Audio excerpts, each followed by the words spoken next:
নমস্কার বন্ধুরা, আমি আজকে আপনাদেরকে বানিয়ে দেখাচ্ছি সর্ষে দিয়ে জলপাইয়ের চাটনি। খেতে কিন্তু ভীষণ সুন্দর, একবার এই পদ্ধতিতে বানিয়ে দেখতে পারেন।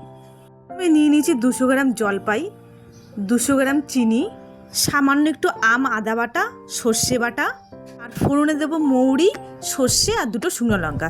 সবার প্রথমে জলপাইটাকে সেদ্ধ করে নেব। আমার ঘরে ছিল বলে আমি আদাটা ব্যবহার করেছি, আপনারা নাও ব্যবহার করতে পারেন, কিন্তু তাতেও ভালো লাগবে খেতে। সামান্য একটু নুন দিয়ে 10 মিনিট সেদ্ধ করে নিলাম। এবার উঠিয়ে নেব। ঠান্ডা হয়ে গেছে, আমি হাত দিয়ে একটু চটকে নেব। এবার কড়াইতে দিয়ে দেবো সর্ষের তেল।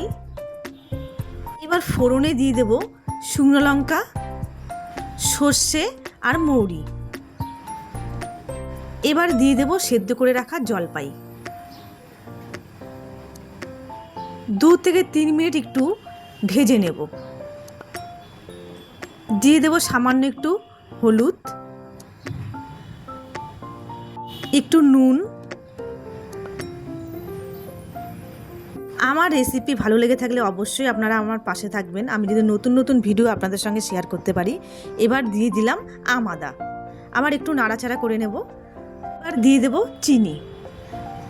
আবারও 2 মিনিট একটু নাড়াচাড়া করে নেব।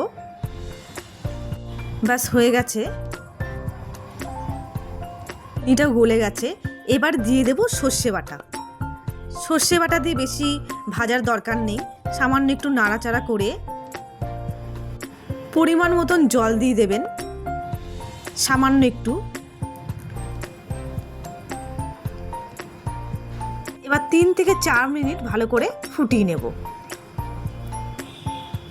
ব্যাস আমার রেডি হয়ে গেল সর্ষে দিয়ে জলপাইয়ের চাটনি। আমার রেসিপি আপনাদের ভালো লেগে থাকলে অবশ্যই আপনারা লাইক, কমেন্ট, শেয়ার করবেন।